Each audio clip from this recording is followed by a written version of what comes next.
హనుమ దీపదాన నిమిత్తం స్వామి ప్రతిమను పాలు, పెరుగు, గోమయం లేదా వెన్నతో తయారు చేయాలి. గోమయం అంటే ఆవు పేడ. ఈ ప్రక్రియలో ఎర్రని పత్తిపోగుతో చేసిన ఒత్తిని ఉపయోగించాలి. ధనవంతులం కావాలనే కోరిక గలవారు కస్తూరి దీపాన్ని దానం చేయాలి. కన్యా ప్రాప్తికి అంటే పెళ్లి కోసం ఎదురు చూస్తున్న యువకులు ఉపాధి సంపాదనకు అంటే ఉద్యోగం, జీవనోపాధి కోసం ప్రయత్నించేవారు యాలకులు, లవంగాలు, కర్పూరం, కస్తూరితో దీపదానం చేయాలి.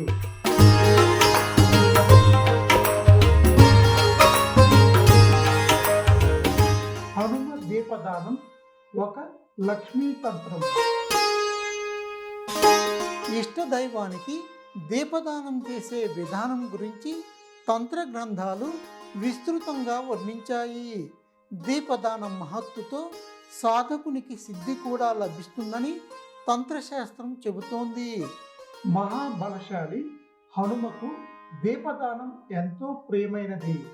స్వామి సత్వరం ప్రసన్నుడై భక్తుల కోరికను నెరవేర్చుతాడు. హనుమ దీపదానం గురించి తెలుసుకుందాం. ఇంటికి వచ్చిన బాటసారికి అతని సేవలో భాగంగా నువ్వుల నూనె అర్పించడం ద్వారా లక్ష్మీ ప్రాప్తి కలుగుతుందని ఒక తంత్రం. గోధుమలు, పెసలు, మినుములు, నువ్వులు, బియ్యం ఈ ఐదింటిని ధాన్యం అంటారు. హనుమత్ స్వామికి ఎప్పుడూ ఈ ధాన్యపు పిండితో చేసిన దీపాన్ని దానం చేయాలి. పంచధాన్యపు పిండి మహత్తరమైనది. ఈ దీపదానం అన్ని అభిష్టాలను సిద్ధింపచేస్తుంది. పంచధాన్య దీపం. సంధిలో 3 విధాలైన పిండితో దీపదానాన్ని చెప్పారు. ధనవంతులు కావడానికి కస్తూరి దీపం శ్రేష్టమైనది. కన్యా ప్రాప్తికి యాలకులు, లవంగాలు, కర్పూరం, కస్తూరితో దీపదానం చేయాలి. ఉపాధి సంపాదనకు కూడా ఈ వస్తువులతో దీపదానం చేయాలి. శాస్త్రం మరొక సూచన కూడా చేసింది. సుగంధ ద్రవ్యాలు ఖరీదైనవి కొని దానం చేసే స్తోమత అందరికీ ఉండకపోవచ్చు. దీనికి ప్రత్యామ్నాయమే పంచధాన్య దీపం. గోధుమలు, పెసలు, మినుములు, నువ్వులు, బియ్యం పంచధాన్యాలు. వీటితో దీపదానం చేస్తే మీ ఆకాంక్షలు నెరవేరుతాయి. సోమవారం రోజున ధాన్యాన్ని నీటిలో నానబెట్టాలి. తర్వాత కొలత ప్రకారం దానిని పెళ్లి కాని అమ్మాయితో విసిరించాలి.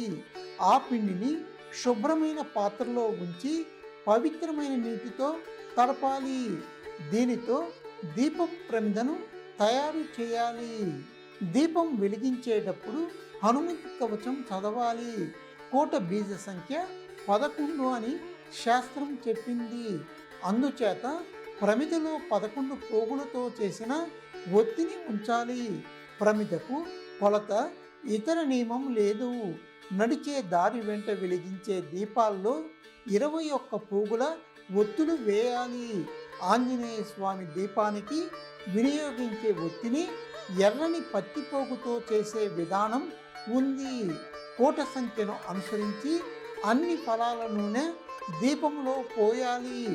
గురు కార్యములో దీపంలోని నూనె ప్రమాణం 11 ఫలాలు. నిత్య కర్మలో 5 ఫలాలు అవసరమని పండితులు చెప్పారు. నూనె దీపం కొలత సాధకుని అభిరుచి మేరకు నిర్ణయించుకోవచ్చు. హనుమ దీపదానం ఎక్కడ చేయాలి? నిత్య నైమిత్తిక కర్మలకు హనుమాన్ ప్రతిమ దగ్గర కానీ శివాలయంలో కానీ దీపదానం చేయాలి. హనుమకు దీపదానం చేయడంలో మరొక విశేషం ఉంది. దేవ ప్రతిమ ముందు శుభకార్య సందర్భాల్లో, గృహ నిర్మాణ కోరికతో ఇళ్లలో లేదా 4 వీధుల కూడల్లో కూడా దీపాలు వెలిగించాలి. స్ఫటిక శివలింగం సన్నిధిలో సాలగ్రామ శిల సమీపంలో హనుమత్ స్వామికి సమర్పించే దీపదానం వల్ల అనేక విధాలైన భోగాలు, లక్ష్మీ ప్రాప్తి కలుగుతాయి. దుఃఖ నివారణకు గణపతి సన్నిధిలో హనుమ దీపం. విఘ్నాలు, మహత్తర కష్టాలు నశించడానికి గణపతి దేవుని సన్నిధిలో హనుమను ఉద్దేశించి దీపదానం చేయాలి. భయంకరమైన విష భయం, వ్యాధి పీడన కలిగినప్పుడు హనుమ ప్రతిమ సన్నిధిలో దీపదానం చేస్తారు. వ్యాధి నివారణ, దుష్టగ్రహ దృష్టి నుండి రక్షణ కోసం 4 వీధుల కూడల్లో దీపదానం చేయాలి. బంధ విముక్తికి రాజద్వారం లేదా కారాగార సమీపంలో దీపదానం చేయడం మంచిది. సమస్త కార్యసిద్ధి కోసం రావి చెట్టు లేదా మర్రి చెట్టు మొదట్లో దీపదానం చేయాలి. భయ నివారణ, వివాదాల పరిష్కారం, ఇంట్లో కలహాల నివారణ, యుద్ధ సంకటాలు తొలగడానికి, విష, వ్యాధి, జ్వర నివారణకు, భూతగ్రహ నివారణకు, చెడు ప్రయోగాలు, శత్రుపీడ విముక్తికి, శరీరం మీద గాయాలు నయం కావడానికి, అడవి మార్గములో వెళ్ళేటప్పుడు క్రూర జంతువుల నుండి రక్షణ కోసం జనం నిత్యం నడిచే దారిలో హనుమత్ స్వామికి దీపదానం అవసరమని శాస్త్రం చెబుతోంది. 11, 21, 51 3 విధాలైన మండలాల లెక్కను అనుసరించాలి. లఘుమానం అంటే 5, 7, 9 స్వల్ప సంఖ్యలోనూ దీపదానం చేయవచ్చు. దీపదాన సందర్భంలో పాలు, పెరుగు, గోమయం లేదా వెన్నతో హనుమ ప్రతిమను నిర్మించాలి. Like and subscribe. ఈ వీడియో నచ్చితే లైక్ బటన్పై క్లిక్ చేయండి. సబ్స్క్రైబ్ చేయడం మరవద్దు. దక్షిణ దిక్కును చూసే హనుమాన్ మహత్తు. హనుమ ముఖములో సింహ పరాక్రమం కనిపించేలా స్వామిని దక్షిణ దిక్కుకు ఎదురుగా ఎలుగుబంటుపై పాదం మోపి నిలిచినట్లు ప్రతిమను నిర్మించాలి. తలపై మెరిసే కిరీటం ఉండాలి. అందమైన వస్త్రం లేదా పీఠంపై కానీ గోడ మీద కానీ హనుమ ప్రతిమను తయారు చేయాలి. కూటాదులకు నిత్య దీపార్చనకు ద్వాదశాక్షర మంత్రం ప్రయోగించాలి. ఆంజనేయ స్వామి ద్వాదశాక్షర మంత్రాన్ని డిస్క్రిప్షన్లో ఇచ్చాము. ఏదైనా చెడు లేదా కీడు జరగబోతుంది అని అప్పుడప్పుడు అనిపించవచ్చు.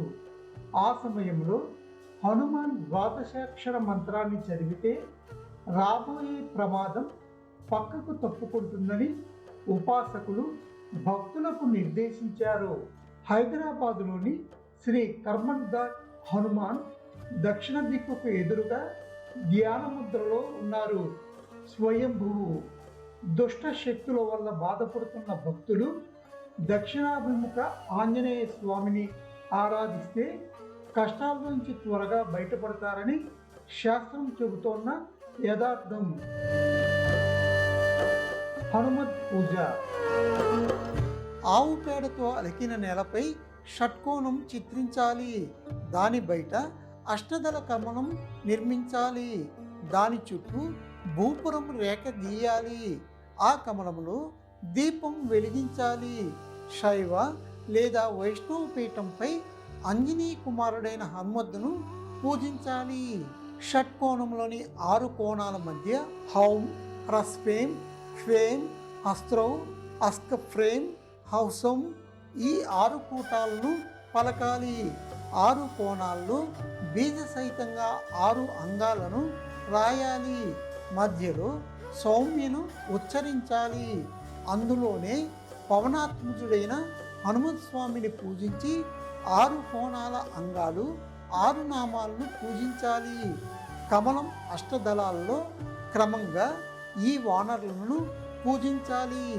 సుగ్రీవాయ నమః, అంగదాయ నమః, సుషేణాయ నమః, నలాయ నమః, నీలాయ నమః, జాంబవతే నమః, ప్రహస్తాయ నమః, శువేశాయ నమః. తర్వాత షడంగ దేవతా పూజ చేయాలి.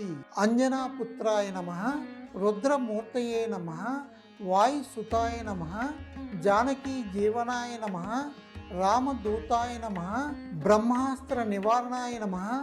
తర్వాత గంధ పుష్ప ధూప దీప నైవేద్యాదులతో పంచోపచార పూజ చేయాలి. దర్భ నీరు చేతిలోకి తీసుకొని దేశ కాలాల వివరాలు చెప్పి దీపదాన సంకల్పం చేయాలి. ఆ తర్వాత దీపమంత్రం చెప్పాలి.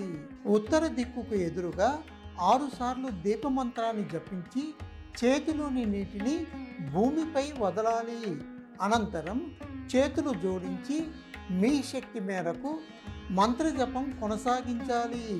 మంత్రపఠనం పూర్తయిన తర్వాత ఇలా చెప్పాలి: స్వామి ఆంజనేయ, ఉత్తర దిశకు ఎదురుగా అర్పించిన ఈ శ్రేష్టమైన దీపంతో ప్రసన్నుడవై నా కోరికలను సిద్ధింపచేయి, అనుగ్రహించు ప్రభు అనాలి.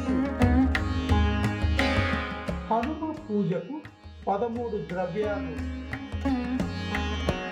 గోమయం, మట్టి, ముగ్గు, మసి, సింధూరం, ఎర్ర చందనం, తెల్ల చందనం, తేనె, కస్తూరి, పెరుగు, పాలు, నెయ్యి. గోమయం 2 రకాలు: 1 ఆవు పేడ, 2 గేదె పేడ. దీపదాన విధిలో ఆవు పేడ లేదా గేదె పేడ.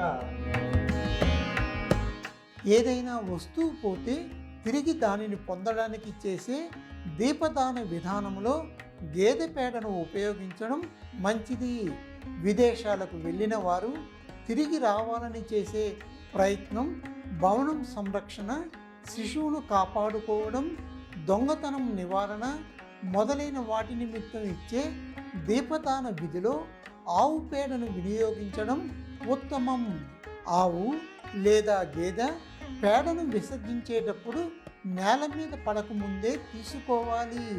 మట్టి 4 రకాలు: తెలుపు, పసుపు, ఎరుపు, నలుపు.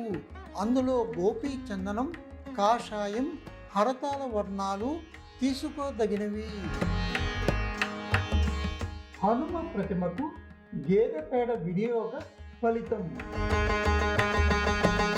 గోపీ చందనముతో నలుచదరంగా మండలం నిర్మించాలి.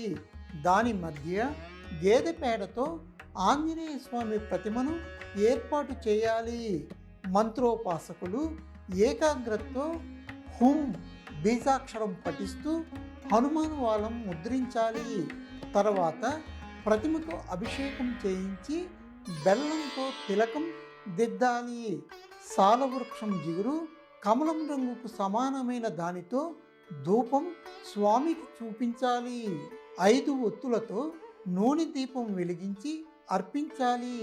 తర్వాత చేతులు కడుక్కొని పెరుగున్నం నైవేద్యంగా పెడుతూ 3 సార్లు మా మా మా అనాలి. ఇలా చెప్పడం వల్ల తప్పిపోయిన పశువులు, బంధువులు, ఇతర వస్తువులు తిరిగి లభిస్తాయి. మనిషి భయాన్ని పోగొట్టే ఉపాయం: మనిషిలోని భయాన్ని పోగొట్టడానికి మంచి ఉపాయం ఇది. ఆంజనేయ స్వామికి పాలతో అభిషేకం చేసి ఎర్రచందనం పెట్టాలి. మల్లెపూలతో పూజించి ధూపం వేయాలి. నేతి దీపం దానం ఇచ్చి పాయసం నైవేద్యంగా సమర్పించాలి. స్వామి ఎదురుగా హుం ఫట్ మంత్రం జపించాలి. ఇలా 7 రోజులు చేస్తే మనిషి ఎంతటి భయం నుంచైనా విముక్తిని పొందుతాడు. ఈ ప్రయోగాన్ని మంగళవారం నాడు ప్రారంభించాలి. ఆంజనేయ స్వామి తమకు అండగా నిలవాలని కోరుకుంటూ దీపదానం చేసే భక్తులకు జీవితంలో సర్వం లభిస్తాయి.